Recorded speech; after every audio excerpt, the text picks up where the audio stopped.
Welcome, it's 7 o'clock, and welcome back to the Sunday night teaching session that we're doing. And we're picking up tonight with the second part of work, money, and taxes. Work, money, and taxes. So for those of us who joined us last week, the session was recorded as well and is available at Bible Study Storehouse / Bible Study TV. And so you can check out last Sunday's session there. We're going to be doing a little bit of review of it. And so we'll dive straight into it.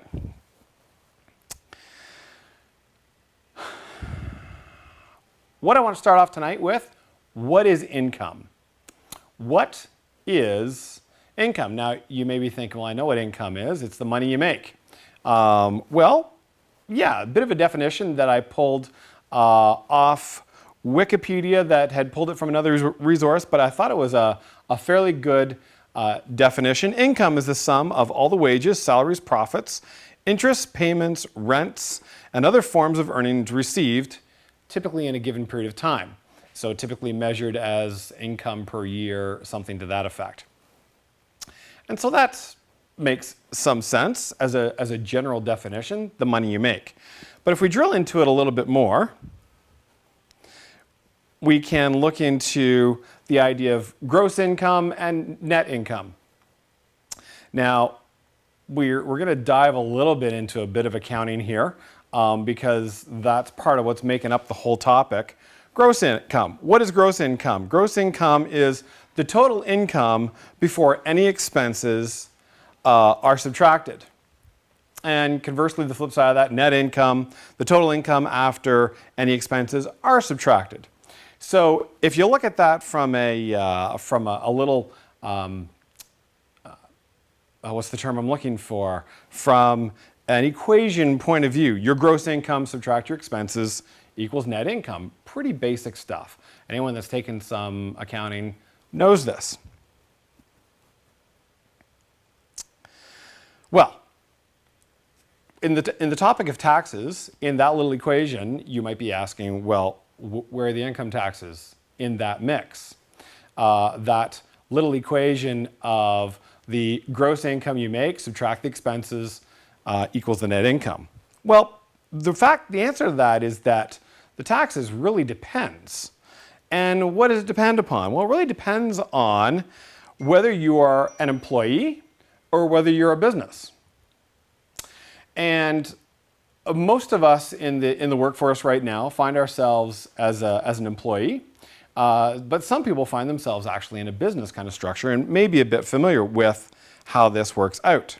So what are the differences the way where the income taxes work out as an employee or as a business? And this is kind of how the breakout works. If you're an employee, you get your gross income, the money you make, the salary, however that's working out for you. The taxes typically come off that at whatever given rate that might be. And then you'd pay your expenses. It could be your food, your cell phone bill, your rent, whatever it is, your mortgage out of that. And then whatever's left over is what you have left over, what you could consider a net income. The point here is that the taxes are taken off the gross income first. But the business works a little differently. Under the business, you have your gross income, you subtract your expenses out of it, and that equals your net income. And then the taxes are applied on the net income after the expenses come out. And that happens at whatever given rate that is for the business. And then after that, you'd have your net income after taxes. So how does this work out then in terms of real dollars? Well, let's say, for example, we have $100,000 gross income, and we're going to just work with a 25% tax percentage for this. So if $100,000 gross income, 25% becomes $25,000 taxes. And let's say your expenses are $45,000. After it's all said and done, you have $30,000 left out of that $100,000 gross income under an employee kind of arrangement.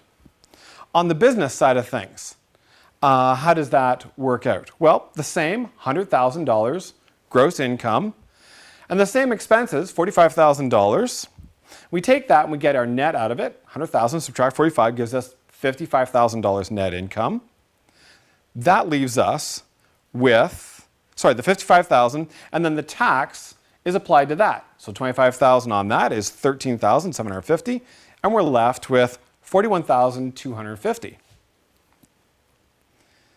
That's a pretty big difference. It's a difference of about $11,250 between the employee style arrangement and the business style arrangement.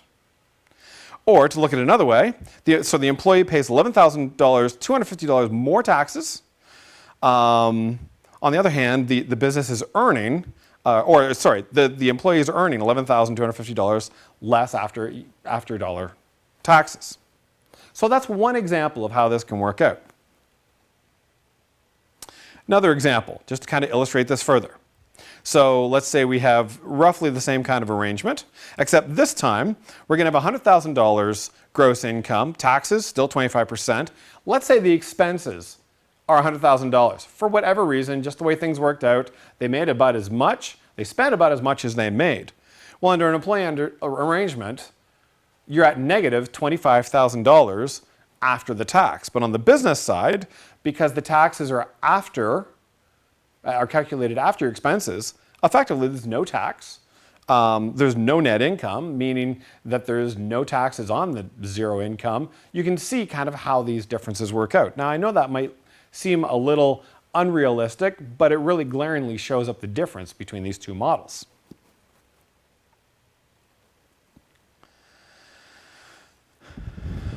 One more little bit of illustration here. $100,000 gross income, 25% tax, $75,000 worth of expenses. Under the employee arrangement, there's nothing left over under that kind of arrangement. Now, under the business side, you can take a look at this from a little bit of a different point of view. If a person owns a business and they're accounting for it in this way, they can also take wages out of that business. So instead of just taking the net income at the end of the year, they can actually take a separate wage out of this. And so what I've done on the right-hand column there is shown that the $25,000 is taken out of a wage, and the taxes would be applied on those wages, which, again, 25% would be $2,500 in the taxes on the wage, which, again, is a whole lot less.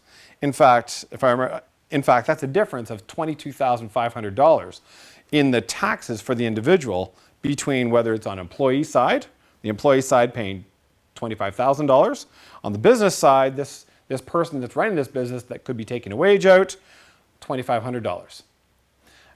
I've gone through this really simply to show you the differences in the two models.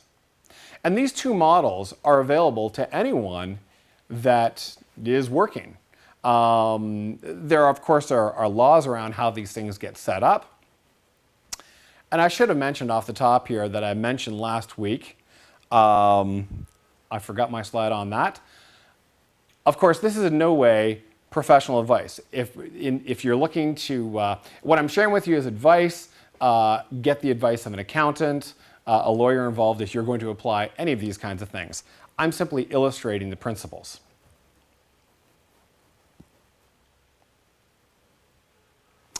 So that gives a bit of an idea of the different models and how income can work out and work through and flow through the taxation side of things and the two different models between the employee and the business side. We're going to shift topics a little bit, or shift this a little bit, and look at the question, have there always been income taxes? Anyone that has been, born, or we have been so used to income taxes within my lifetime, it really does kind of beg the question, has this always been here? It's always been here in my lifetime. Is it always been? Well, the answer to that is yes and no. There have been different taxation forms in different areas and different companies for many years. But prior to 1913 in North America, there were effectively not income taxes as we know it. There were in other parts of the world, but not in North America. So just to drill into a little bit of the history on that. So this is a grab from the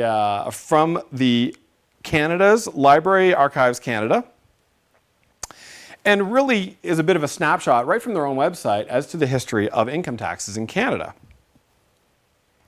And so I underlined some of the pertinent points there. It was introduced under the Income Tax Act of 1917. It was introduced as a temporary measure.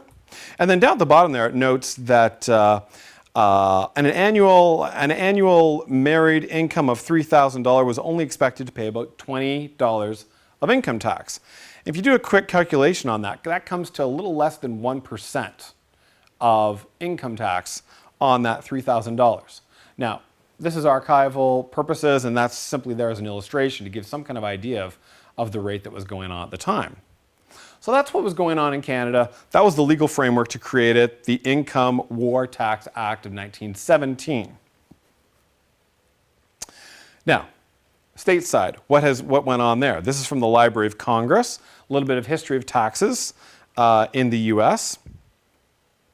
And it notes there, underlined, that 1913, the Income Tax Act was ratified February 13th, 1913. So this is what I kind of meant by prior to 1913, there really wasn't much. And these are the acts that made these things possible in both Canada and the US. Now, a few points to review then before we go down this a little further. Because we're talking about taxes, and we're talking about taxes on income made from the efforts that people put forward. It could be the things that are created, it could be, if you're a home builder, that is your work, etc. So to review some principles that we went through last week, that the creator owns his or her creation, and that the worker owns his or her work. And we brought this right back from Genesis in the beginning, where it talked about that God created and God owned everything.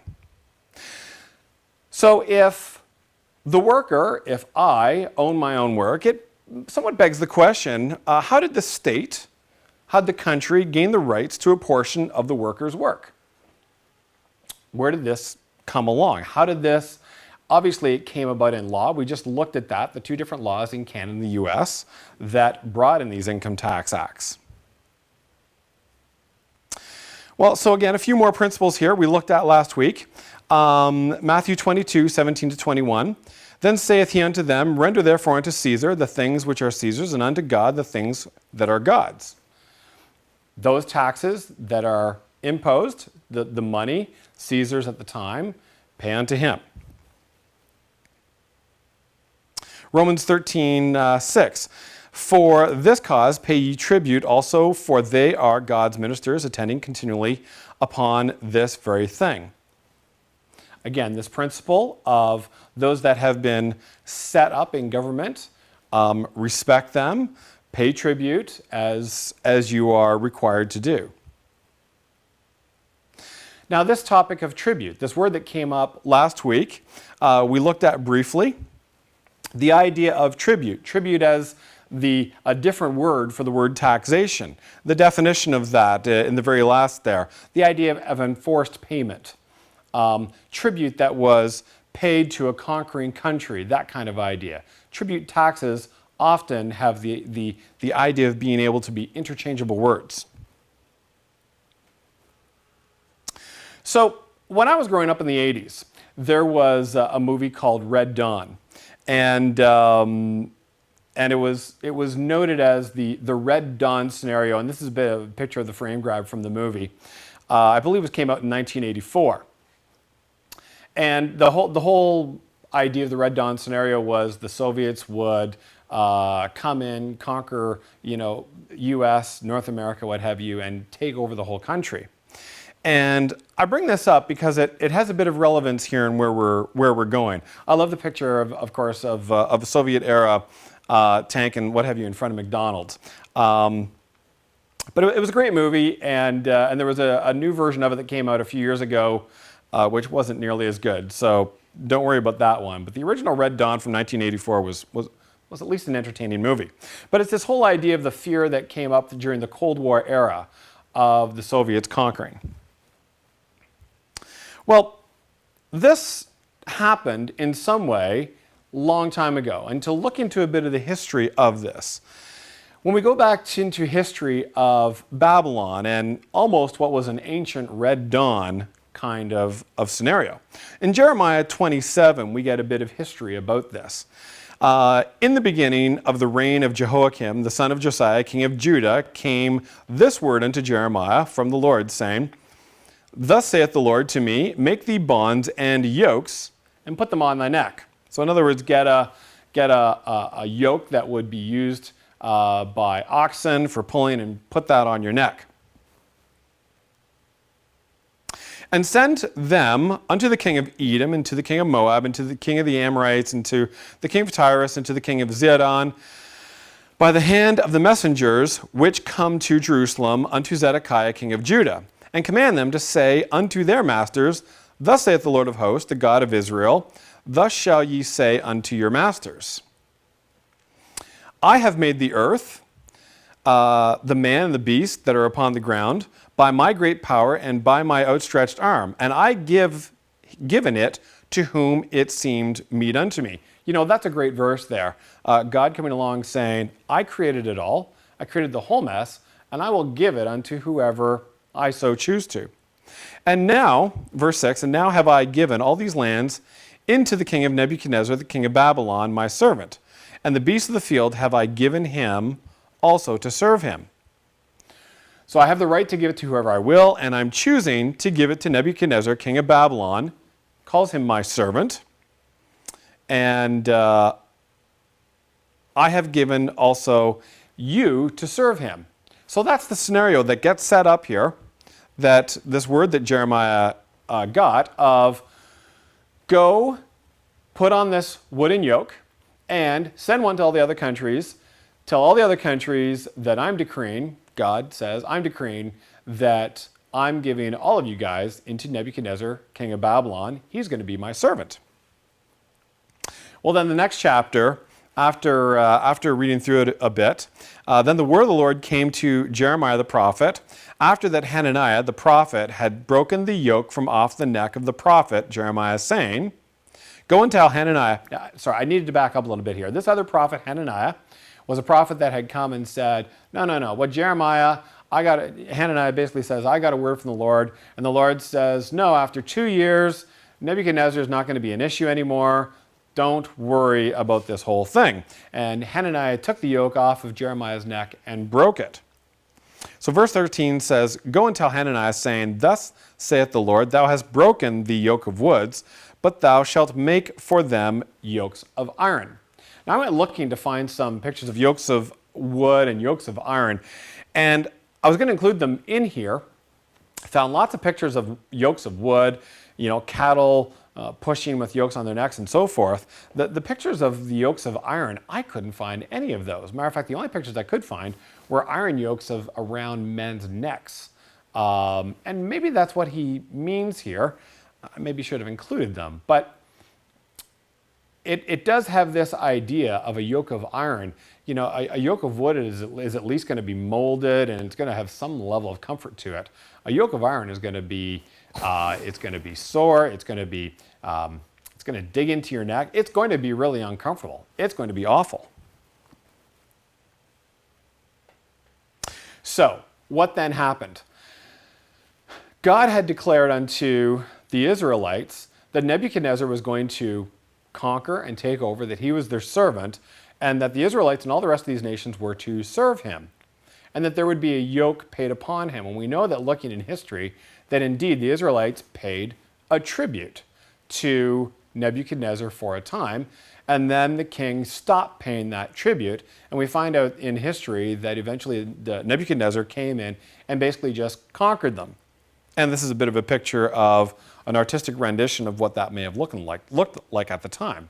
So this is kind of that Babylon ancient Red Dawn kind of scenario as we might think of it from that time in the 80s.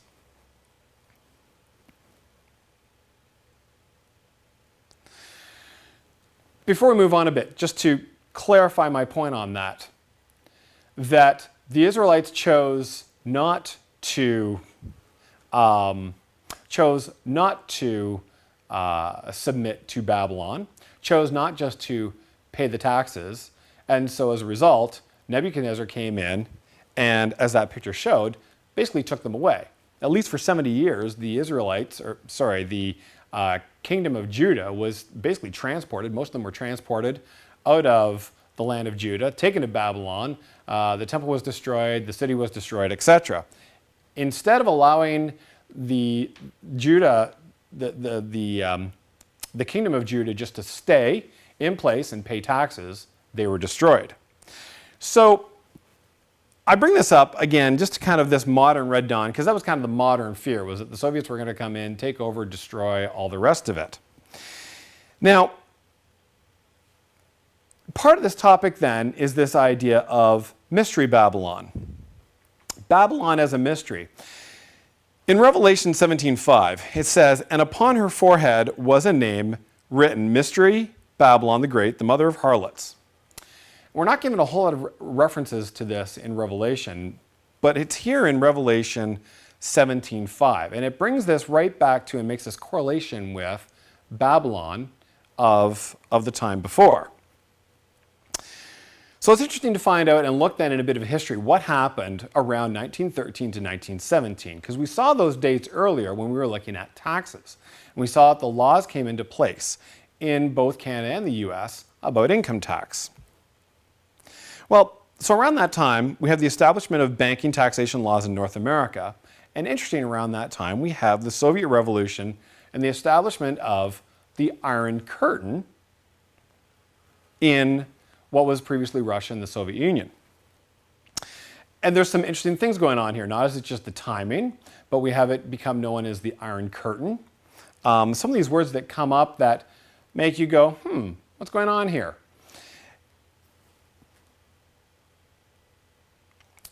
The idea here that the taxation was in a lot of ways a wooden yoke. It was a taxation or a tribute that was being applied in the form of an income tax, and it was a mystery. If you talk to anybody in that time, of course, they're all past now in that time period. There may be a very few still alive. Very few people understood what was going on with taxes at that time. Very few people understood the implications of bringing in an income tax. Very few people had maybe a background in the very notion that a person owns their labor, a person owns their creation and has rights to that.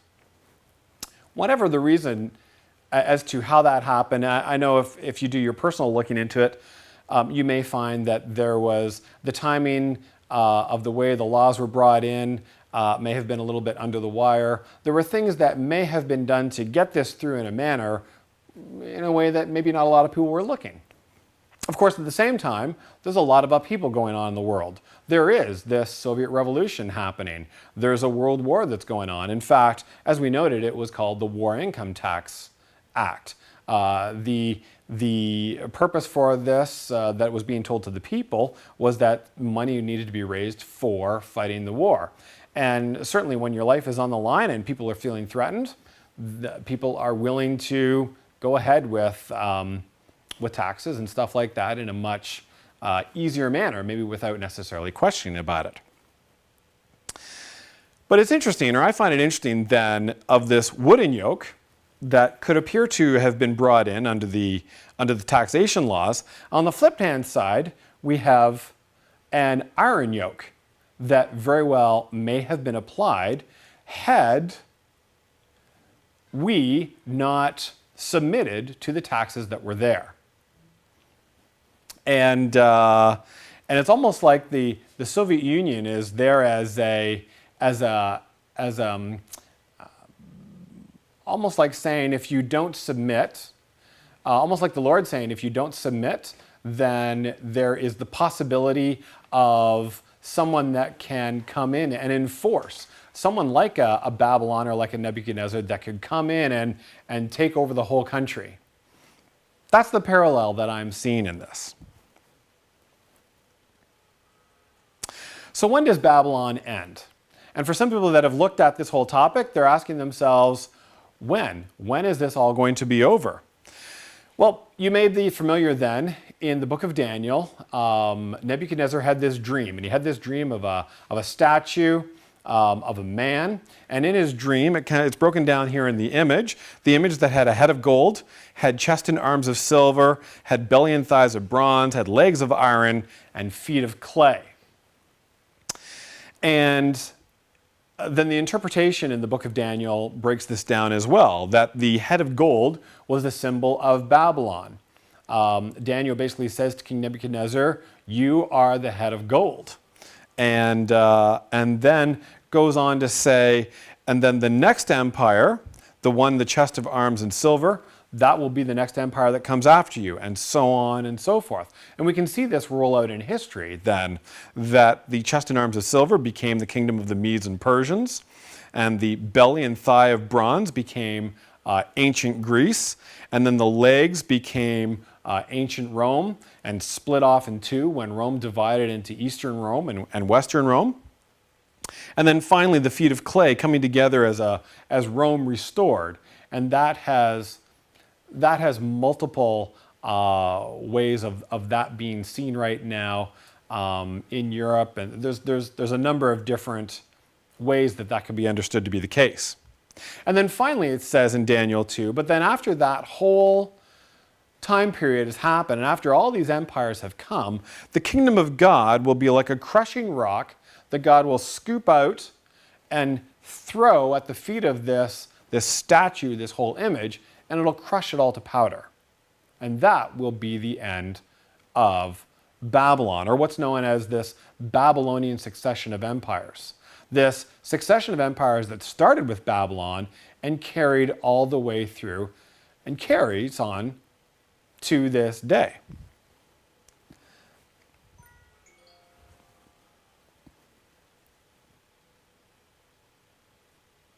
So, in Daniel 2, 44 to 45 says, and in those days of these kings shall the God of heaven set up a kingdom which shall never be destroyed. And the kingdom shall not be left to other people, but it shall break in pieces and consume all these kingdoms, and it shall stand forever. The kingdom that was formed out of the stone. For as much as thou sawest that the stone was cut out of the mountain without hands, and that it brake in pieces the iron, the brass, the clay, the silver, and the gold, the great God hath made known to the king what shall come to pass hereafter. Basically, the verses that tell us that indeed this whole succession of empires will be destroyed. It'll be destroyed by the hand of God, and it'll be destroyed when God sets up his kingdom on earth. And what that completely looks like is a topic outside of where we're going to go today. But that is when we know that this whole system and this whole Babylon succession of empires and all the other pieces that have come with it will be gone. So, to review, just in wrapping up here. We started off talking last week that work is honorable. It's an honorable endeavor, that God created the very nature of work. God created the world over that we see in Genesis 1. He created man. And in this whole process, he claimed ownership over the whole thing. He gave man dominion and over what he created. In other words, man became the steward of all that. And then we find out a little later that after the fall, God says, cursed will be the ground on your sake. It's going to grow thorns. It's going to grow thistles. What may have been really easy before is now actually going to be hard for you to do. And we see that. We plant seeds in the ground, and sure enough, up with what we planted, those peas, the corn, whatever it is, come the weeds. And it takes work to pull those out. But work is an honorable endeavor. A worker owns his work. God claims very much in the beginning that I created all this, and it is mine. We are even reminded of it there, him saying, this is the world, and it is for me to give to whoever I want. It is the right of the worker to do with as the worker wants to be done with it. In 1913 to 17, laws were enacted such that the state claimed rights to a portion of the worker's work, which was a relatively new thing in North America. These laws enacted appear to be evidence of Mystery Babylon. It appears to be this idea of tributor taxes coming forward. And then Jeremiah warned us not to rebel against Babylon or Mystery Babylon as his instrument of correction. Now, I didn't quite go into that whole aspect of the correction and all the rest of it. But basically, God said, this is my servant, obey him. He's coming, serve him. So it's not for us to rebel against that. And then this whole idea of the wooden yoke and the iron yoke and what happened in Jeremiah there. And even looking back at how these laws were enacted, these taxes that are there, this whole system of taxation that has come in, and looking at it from the perspective of a wooden yoke or an iron yoke. You know, I've spoken to a number of people that have spoken about taxation and as something that should be rebelled against, should be pushed back against. And it's almost like the Israelites or the kingdom of Judah in that time that looked at Nebuchadnezzar that was going to be coming for them and said, no, we don't want that, rebelled against it, pushed against it, and sure enough, they were taken off the land. But in all that, there is wisdom in understanding how taxation works. And it's important for us to understand the nature of income, how that difference that I was pointing out there earlier about an employee or owning a business, and how that can work out. It can be to your advantage to deal with business in one way or another. It can be to your advantage to be an employee. There certainly can be advantages working in that space, or if you own a business, there can be advantages there too. It's not about necessarily one thing being right or wrong. It's about understanding how each of those work so that you can make an intelligent choice about how you're going to work within this system that's still here. So that's what I wanted to go over in these two parts on work, income, and taxes. I hope it's been informative, and look forward to picking this up another time. There'll be a notice on the website at BibleStudyStorehouse.com/Bible study about when the next session is, and we'll look forward to meeting you then.